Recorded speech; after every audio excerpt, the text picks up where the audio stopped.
অদৃশ্য সীমানা। কাছাকাছি এলে যেন বাতাস ভারী হয়, প্রশ্নগুলো দেয়াল তুলে নিঃশব্দে।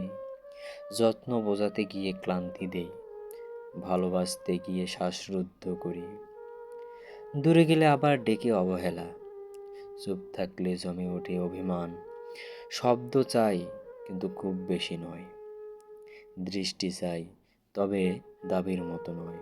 তবে কি ভালোবাসারও এক অদৃশ্য সীমানা আছে, যেখানে খুব বেশি আগ্রহ দুঃখ সহ হয়, আর খুব বেশি নীরবতা শূন্যতায় আনে।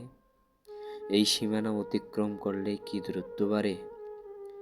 কিন্তু প্রেম তো এক অদ্ভুত সমুদ্র, যেখানে ঢেউ চাই কিন্তু সুনামি নয়, নীরবতা চাই তবে নিঃসঙ্গতা নয়, আলিঙ্গন চাই তবে শ্বাসরুদ্ধকর নয়। তাই তো হয়তো ভালোবাসা মানে এক সূক্ষ্ম শিল্প, যেখানে অনুভূতি মিশে থাকে কিন্তু শৃঙ্খল নয়, যেখানে যত্ন থাকে কিন্তু দাবির ভারে নয়, আর যেখানে ভালোবাসা থাকে দূরত্বের ভয় ছাড়াই।